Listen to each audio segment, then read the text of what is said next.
तो फिल्म की शुरुआत होती है मेगन नाम की एक लड़की से, जिसके डैड बहुत ज़्यादा बीमार थे।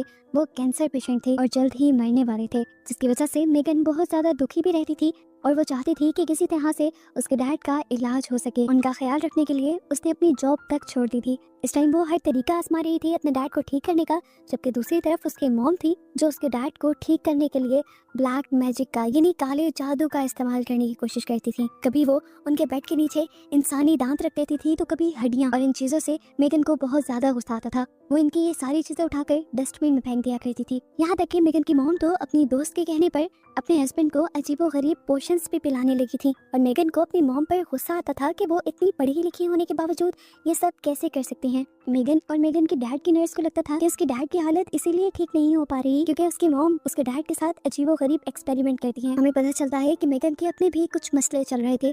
उसे पैसों की जरूरत थी, जो पैसे उसे उसके डैड देने वाले थे, लेकिन अब बीमारी की वजह से सारे पैसे उसके मॉम के हाथ में चले गए थे और उसे समझ नहीं आ रही थी कि डैड के बीमार होते हुए वो अपनी मॉम से किस तरह पैसे मांगे। बहुत हिम्मत करके मेगन अपनी मॉम से पैसे मांग भी लेती है, लेकिन मेगन की मॉम साफ इनकार कर देती है, ये कहते हुए कि मेरे पास कोई पैसे नहीं है, जो पैसे हैं भी वो तुम्हारी डैड की मेडिसिन पे चले जाते हैं। उसकी मॉम भी काफी उदास रहने लगी थी, इसीलिए मेगन आज अपनी मॉम से कहती है, मैं डैड के पास हूँ उनका ख्याल रखने के लिए, आप थोड़ी देर बाहर घूम कर आए। जैसे ही मेगन की मॉम घर से बाहर जाती है तो पीछे से मेगन के डैड की हालत बिगड़ने लग जाती है और वो अपनी वाइफ को आवाज देने लगते हैं और उसे कहते हैं कि मुझे बहुत ज्यादा दर्द हो रहा है। ये देखकर मेगन घबरा जाती है और उन्हें उनकी मेडिसिन दे देती है। जब वो ऐसा कर रही थी तो उसे अपने घर के ऊपर वाले फ्लोर से टक टक की आवाज़ आने लगी, ऐसे जैसे ऊपर कोई चल रहा हो।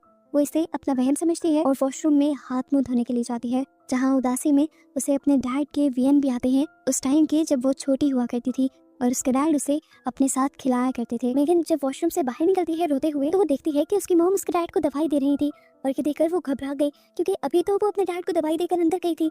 वो अपनी मॉम पर गुस्सा होने लगती है कि आप कम से कम मुझसे पूछ तो लेती उन्हें मेडिसिन देने से पहले, अब उनको ओवरडोज दे दी गई है।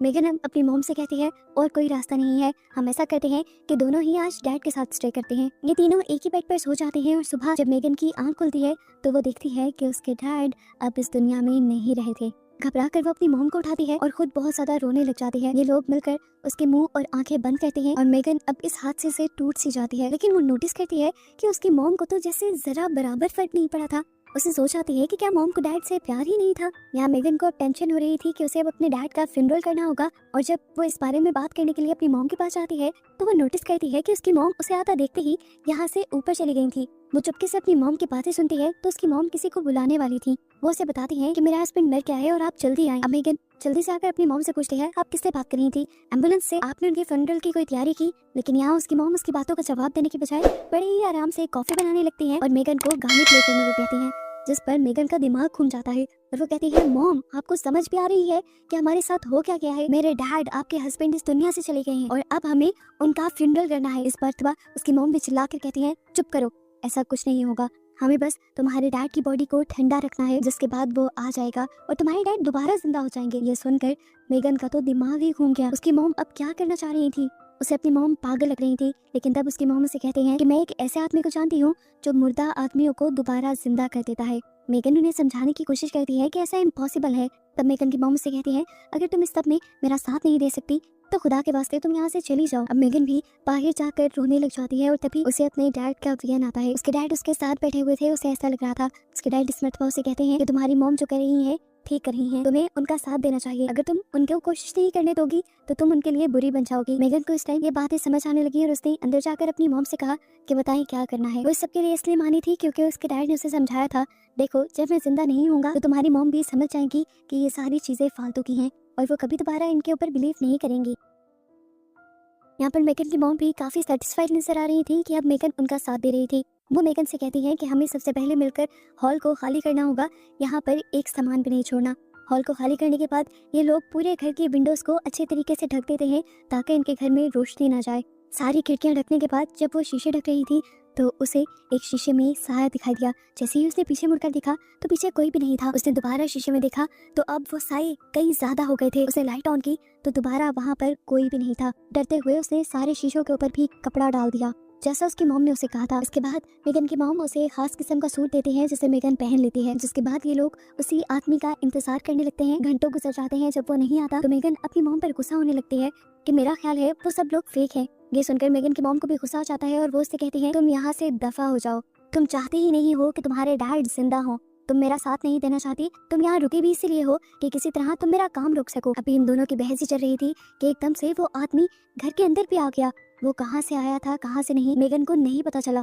आते ही उसने मेगन को अजीब नजरों से देखा और फिर मेगन की मॉम से कहा कि तुम्हारे हस्बैंड का जितना भी सामान था जिससे उसे लगाव था उस सारे सामान को पहले जला दो। उस आदमी के कहने के मुताबिक बारबरा यानी मेगन की मॉम उन सारी चीजों को जलाने लग जाती है। हालांकि मेगन को ये अच्छा नहीं लग रहा था। इन्हीं सारी चीजों में मेगन और उसके डैड की एक पिक्चर भी थी। वो अपनी मॉम की मिन्नतें भी करती है कि प्लीज इस पिक्चर को ना जलाएं, लेकिन उसकी मॉम जला देती है और कहती है कि ये सिर्फ चीजें हैं, अगर तुम्हारे डैड जिंदा हो गए तो उनके सामने इन चीजों की क्या वैल्यू। सारी चीजें जलाने के बाद बारबरा और मेगन घर के अंदर चले जाते हैं और वो आदमी बारबरा से बैग मांगता है। उस बैग में क्या था मेगन को नहीं पता था। जल्दी से लाकर बारबरा वो बैग उस आदमी को दे देती है और मेगन देखती है कि उसमें बहुत सारे पैसे थे जिसे इस आदमी ने जला दिया और मेगन को गुस्सा आ गया कि इन पैसों की उसे जरूरत थी, लेकिन यहाँ पर उसकी मॉम ने इन पैसों को अपने इस ढोंग के लिए जला दिया। उसने बहुत मना भी करने की कोशिश की, लेकिन यहाँ पर कौन उनके सुनने वाला था। ये उसके डैड की पूरी जिंदगी की जमा पूंजी थी जो उन्होंने एक ही मिनट में जलाकर उसकी राख से यहाँ पर एक सर्कल बना दिया। इस राख के सर्कल के नीचे उसने बहुत कुछ लिखा हुआ भी था और इस कमरे में इस आदमी ने बहुत सी कैंडल्स भी जला दी थी।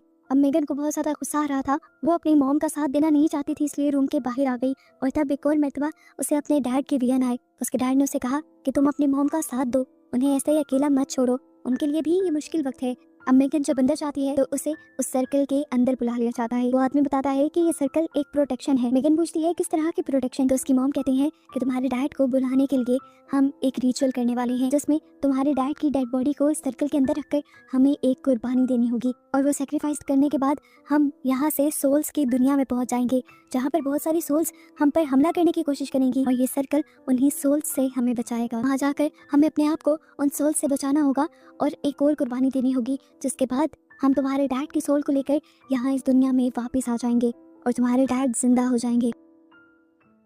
अब वो आदमी अपना रिचुअल स्टार्ट कर देता है। कुछ पढ़ते हुए वो मेगन की मॉम यानी बारबरा का हाथ पकड़ता है और बेदर्दी से उनकी एक उंगली कुर्बानी के तौर पे काट देता है। जिसके बाद वो मेगन की तरफ बढ़ता है। मेगन डर रही थी, लेकिन जबरदस्ती इस आदमी ने उसका भी हाथ पकड़कर उसकी एक उंगली काट दी। दर्द से मेगन पागल हो गई, यहाँ तक के बेहोश भी हो गई। जब उसे होश आया तो वह आदमी उसके आंसू चाकू से उठा रहा था। मेगन की मॉम उससे कहती है चलो तुम्हारे डैड को वापस लाने का वक्त हो गया है, मेरा साथ दो, मेरा हाथ पकड़ो। इनके हाथ पकड़ते ही ये लोग भी कुछ मंत्र बोलती हैं उस आदमी का ही बताया हुआ और फाइनली ये लोग सोल्स की दुनिया में पहुंच जाते हैं। इनकी जब आंख खुली तो ये पूरा हॉल बदल सा गया था। वो आदमी जो इनके साथ रिचुअल कर रहा था उसका मुंह अब ऐसे लगा था कि जैसे किसी ने चीर कर फाड़ा हो। यहाँ पर कोई अजीब सी पावर आकर फिर उस आदमी को यहाँ से खींच कर ले भी जाते हैं। मेगन उस आदमी को बचाना भी चाहती थी, लेकिन उसकी मॉम ने कहा कि इस सर्कल से बाहर नहीं निकलना वरना यहीं पे रह जाएंगे। मेगन को अपनी डैड की बॉडी का भी ख्याल करना था और जब इन्होंने देखा कि बॉडी तो सर्कल में है ही नहीं तो ये घबरा गए। इधर उधर देखा तो पता चला कि सोल्स ने उस बॉडी को बाहर निकाल लिया था और एक सोल ने उस बॉडी के ऊपर कब्जा भी कर लिया था। अब यहाँ की सोल्स बारबरा और मेगन दोनों के ऊपर भी हमला करके उन्हें भी खाना चाहती थी। ये चीज मेगन और बारबरा को नहीं पता थी। वो सिर्फ अपने डैड की बॉडी को वापस सर्कल में लाना चाहते थे, जिसके लिए इन्हें सबसे पहले उस सोल को भटकाना था जो उनकी डैड की बॉडी के पास था। बारबरा सोल को भटकाने के लिए अपनी एक उंगली काट देती है और खून निकालते हुए वो सोल से कह रही थी आओ तुम मेरे पास आ जाओ। ये सोल उसके हस्बैंड की बॉडी के अंदर थी। वो उस बॉडी को सर्कल के अंदर लाना चाहती थी, लेकिन सोल इन सर्कल के अंदर नहीं आ सकती थी। अपने हस्बैंड को इस सर्कल के अंदर लाने के चक्कर में गलती से बारबरा का पांव उस सर्कल से बाहर निकल जाता है और फौरन ही यहाँ की सोल्स उसे खींचकर बाहर निकाल लेती हैं और इस तरह उसकी भी जान खतरे में पड़ जाती है। ये देखते हुए मेगन को भी बुरी तरह डर लगने लगा था। वो रोने लगी थी। वो अपने मॉम डैड को पुकारती है, मदद के लिए यहाँ किसी को पुकारती है, लेकिन यहाँ कोई नहीं आ रहा था। उसकी मॉम को इन सोल्स ने मार डाला था, जिनका खून अब उसके दायरे के इर्द गिर्द भी था। मेगन यहाँ लगातार रोती रहती है और उसे इर्द गिर्द बहुत सारे सोल्स की भयानक हंसी की आवाज़ें आती रहती हैं। रोते रोते मेगन को याद आता है कि उसकी मॉम ने कहा था कि उन्हें सोल्स की दुनिया में जाकर एक और कुर्बानी देनी है जिससे वो वापस इंसानी दुनिया में आ जाएंगी। ये याद आता ही वो पास पड़ा एक चाकू उठाकर अपनी एक और उंगली भी काट देती है। उसे बहुत ज़्यादा दर्द भी होता है, लेकिन यहाँ पर वो वापस इंसानी दुनिया में नहीं जाती। उसकी ये कुर्बानी बेकार हो जाती है। उसे समझ नहीं आ रहा था कि उसके साथ क्या हो रहा है। इर्द गिर्द सारी सोल्स की हंसी उसे सुनाई दे रही थी। उसे डर लगने लगा था। तभी उसे याद आता है कि जिस फर्श पे वो बैठी हुई है वो लकड़ी का बना हुआ है। अब वो चाकू से इस फर्श को तोड़ने लग जाती है और नीचे देखती है तो फाइनली वहाँ से इंसानी दुनिया की रोशनी आ रही थी। तेजी से वो फर्श को तोड़कर उस दुनिया में चली जाती है, लेकिन क्या देखती है कि ये दुनिया इंसानी दुनिया तो थी, लेकिन उसकी यादों की दुनिया थी, जहाँ से उसका निकलना बहुत ज्यादा मुश्किल था। ये सब जानते हुए वो बेहोश हो जाती है और जब उसे होश आता है तो वो दोबारा उसी फ्लोर पे उसी दायरे के अंदर थी। उसके सामने अब उसकी मॉम बैठी हुई थी सर्कल के दूसरी तरफ, और वो भी अब एक डीमन बन चुकी थी, एक शैतान बन चुकी थी। ये देखते हुए मेगन टूट जाती है और अपने मॉम से कहती है, आए आए मुझे खा लें। और ये कहते ही वो सर्कल से बाहर निकलकर अपनी मॉम की तरफ जाने लगती है, और तभी एक जोरदार रोशनी उसकी आंखों में टकराती है। और जब वो आंखें खोलती है तो देखती है कि वो अब अपनी असली दुनिया में आ चुकी थी। असल में तीसरी कुर्बानी उसे अपनी जान की ही देनी थी। यहाँ वो इस दुनिया में अकेली ही आ पाई थी, और बस इसे ही दिखाते हुए ये कहानी यहाँ खत्म हो जाती है।